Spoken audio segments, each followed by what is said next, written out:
No one cares for the land like a farmer. It's where we live, work, and play. And we make it our business to keep our plant protection products on target, to control pests, maximize profits, and protect the environment from runoff. So let's talk about the EPA's new point-based system for runoff mitigation.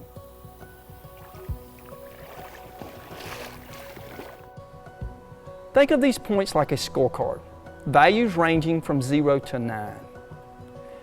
The potential value will depend on your specific product applied and its runoff potential, as well as the location in which you're making the application.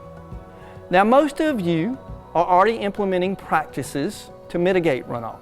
Maybe it's cover crops, maybe it's conservation tillage, or their specific field characteristics.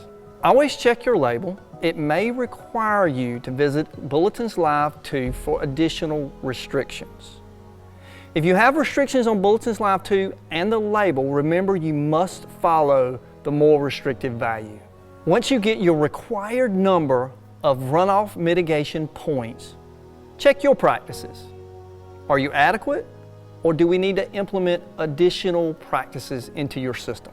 Search EPA's Pesticide app for Label Mitigation, or PALM, on your browser. Click the link for the app. Notice at the bottom, you can select either runoff or spray drift. For this video, we'll focus on runoff. You'll see you have the opportunity to fill out some optional fields. These may be helpful for documentation, but they're voluntary and not required. Okay, so let's call the field I am treating field 1. The product I am applying, weed science. The crop I am treating is cotton. Read the link definition throughout the calculator to be sure you understand how EPA defines the mitigation options.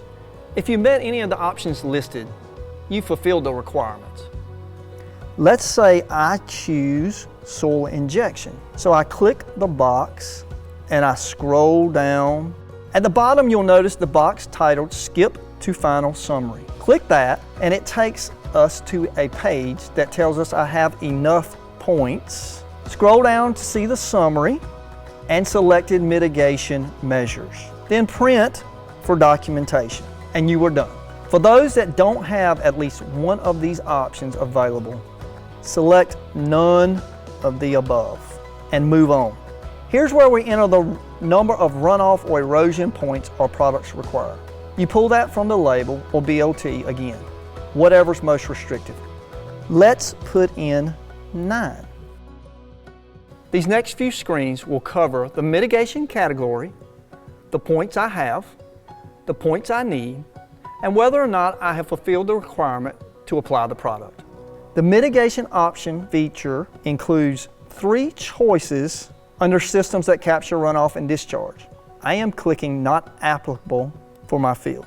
Mitigation relief is an option that is solely influenced by your area's yearly rainfall. Let's put in Applin County, Georgia, to see if I got points.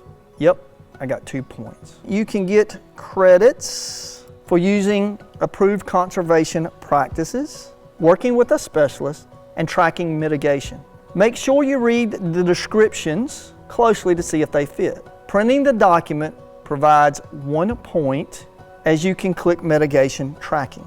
For the field characteristics section, my field has less than 3% slope. I get 2 points.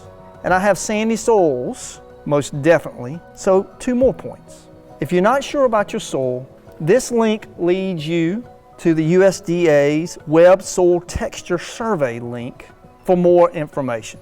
Well, I still don't have enough points, so this next section shows my in-field mitigation options. Conservation tillage alone provides you 8 opportunities.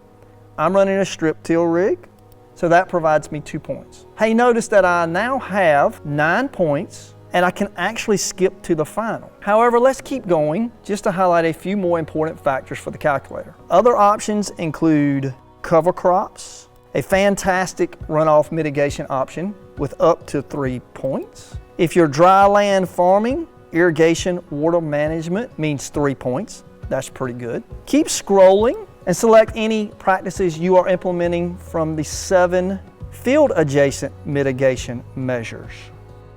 This tool will calculate measures you implement across different categories, and if you do, it gives you a point.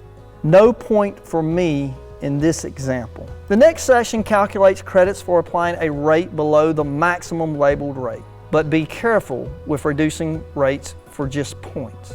We still want to avoid resistance development or spread. Keep your rate units consistent. 24 ounces is the maximum rate, and I am going to apply 16 ounces, which gives me a 33% reduction, providing 2 points. We also get credit if we don't treat the entire field. I'm using a hooded row middle sprayer, treating 75% of the field. That gives me 2 more points. Last, applying a product that does not require incorporation on a label. If you follow the guidelines, you can earn 1 point for irrigating within 48 hours of application. That's really good if it's a residual herbicide. As you can see, I now have 13 points, and I have met my requirement. Here's what we selected. If we did need more options, all we have to do, again, I think this is powerful if you don't have enough, it lists everything we didn't click, so I don't have to go back through everything until after I study it. One last big thing. We all have more than one field. For example, Culpepper Farms has 40 fields, but I'm able to group 36 of my fields under one set of mitigation practices and the other 4 fields under a slightly different set of mitigation practices. Just make sure all the fields within your group meet the criteria, and you're good to go with runoff mitigation.